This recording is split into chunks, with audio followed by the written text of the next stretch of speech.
Alright guys, welcome back to some more Tolkien lore. Today we are going deep, and I mean deep in Middle Earth. We are talking about Minas Morgul, the dead city, the city of the ring wraiths, the glowing green lit city. It's one of the creepiest, most iconic, and honestly one of the most mysterious places in all of Tolkien's world. I have always been fascinated by this place, and not just because it looks insane in the movies, but because the lore behind it is way darker than most people realize. So grab a drink, sit back, and let's take a trip into the Valley of Shadow. So first off, let's clear this up. Minas Morgul was not always this spooky ghost city glowing green like someone spilled radioactive slime everywhere. Originally, it was called Minas Ithil, Tower of the Moon, and it's basically the sister city to Minas Eärnur, which later became Minas Tirith. These two cities were like the guarding the world from evil twins of Gondor. Minas Ithil watched over the east and towards Mordor like a big warning beacon, and for a long time it worked. Until it didn't. So this is where it gets dark. Around the year 2000 of the Third Age, the Nazgul return, and the Witch King, the boss of the Nazgul, launches a siege on Minas Ithil. So the city falls, and from this moment on it becomes Minas Morgul, the Tower of Dark Sorcery, and not the Tower of the Moon. And honestly, I always imagine this moment like world's worst house renovation. Congratulations, your bright moonlit fortress is now permanently haunted, smells like death and screams at night. But yeah, after this point, Gondor never gets its back. It stays in the hands of the Nazgul until the end of the War of the Ring. Okay, so let's talk about the vibe of Minas Morgul. This one is one of my favorite parts. In the books, Frodo and Sam basically describes it like a city that's alive, but in the worst way possible. Light pulses out of it like a heartbeat, and it glows a sickly white green color. There is this constant sense that something is watching you. Peter Jackson nailed this in the movies, the cold mist and the way everything feels frozen and alive. The statues look like they're screaming, and of course the massive causeway leading up to the fortress, like a mouth waiting to swallow you. Minas Morgul doesn't just look evil, it radiates evil. Okay, so who's living there? The short answer is the Witch King of Angmar and other 8 Nazgul. And the long answer, imagine the worst possible Airbnb guest experience. That's the Nazgul living in your city. And this is where they gather, sleep, and do wraith things. I don't know, whatever their schedule is. But Minas Morgul is basically the command center for Mordor's western armies. And from there, the Witch King leads his attack on Minas Tirith in the Return of the King. One of the most iconic moments in the entire franchise happens right outside Minas Morgul. This is where Frodo feels the pull of the ring calling to the Witch King, and it's where an entire army marches out of the city like a flood of ghosts. And this is also where Gollum finally leads Frodo up the secret stairs, the path toward Shelob. And if you've only seen the movies, you know the scene. That moment where the city explodes with light and sound as the armies pour out. In the book, it's even darker. Tolkien describes a shriek, not just a sound, but something that digs into your mind. It's genuinely unsettling.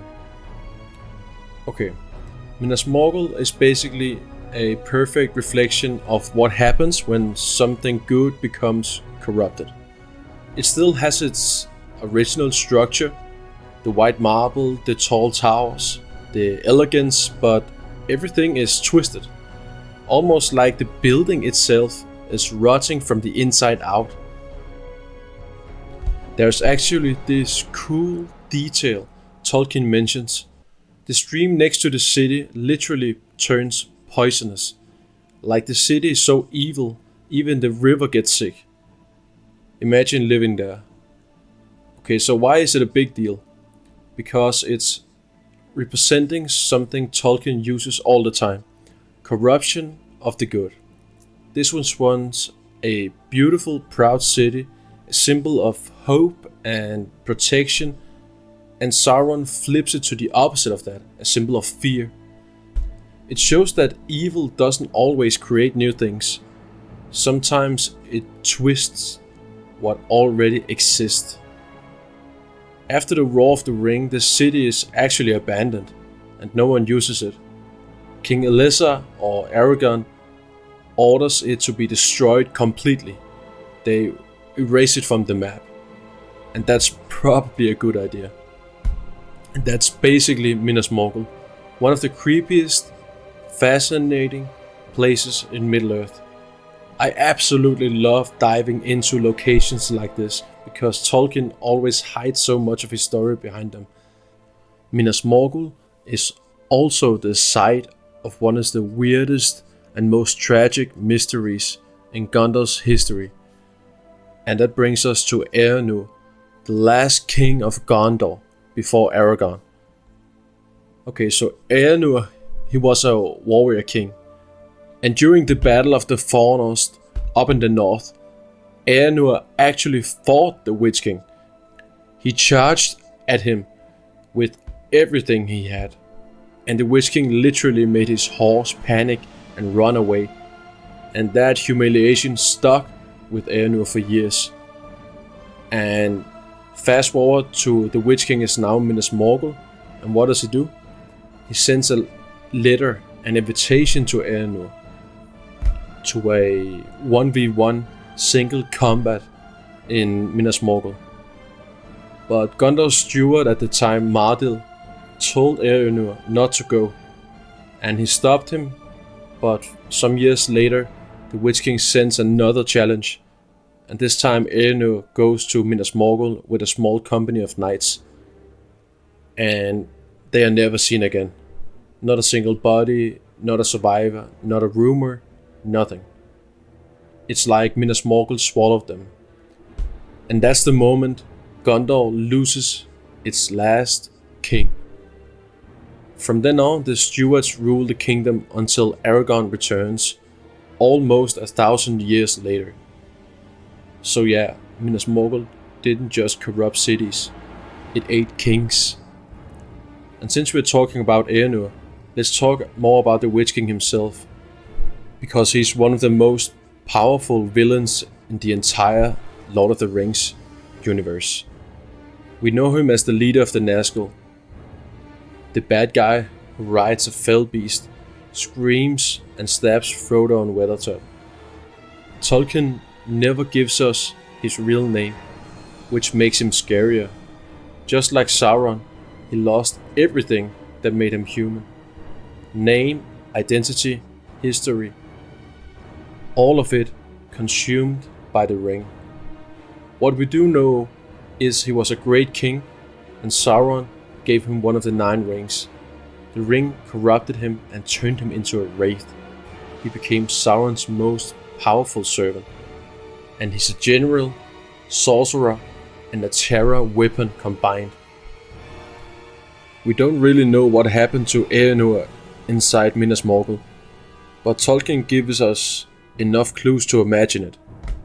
The gates close, the city glows green, figures move in the mist, the Nazgul gather, the Witch King waits in the tower, and a king walks into a place that has swallowed thousands before him.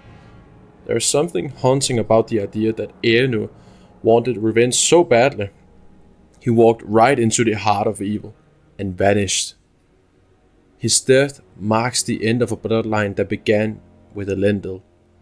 That's how powerful Minas Morgul's shadow was. Here's the crazy part. The Witch King victory over Eärnur shapes Gondor for the next millennium, because with Eärnur's disappearance, Gondor has no king. It's only ruled by stewards. The kingdom fades, The people lose hope, and by the time of the War of the Ring, Gondor is a shadow of what it used to be. And that's all because of one king walked into Minas Morgul chasing his pride. So the next time you see the Witch King in the movies, remember, the guy didn't just break armies, he broke kingdoms. The entire story, the fall of Eärnur, the trap of the Witch King, the disappearance, it elevates Minas Morgul from a spooky fortress to a place of deep, legendary tragedy. And it's not just where armies march, it's where Gondor lost its crown, where pride met corruption, where good entered and never returned. And that's why Minas Morgul isn't just scary, it's iconic. Well, and there you have it. One more layer of darkness wrapped around the already terrifying story of Minas Morgul. The city has everything. Corrupted beauty, undead rulers, ancient tragedy, political fallout, psychological warfare. It's honestly one of Tolkien's greatest creations. If you guys want more stories like this, kings, battles, disappearances, mysteries, please let me know. And drop a like and subscribe please. And I will see you in the next one. Bye.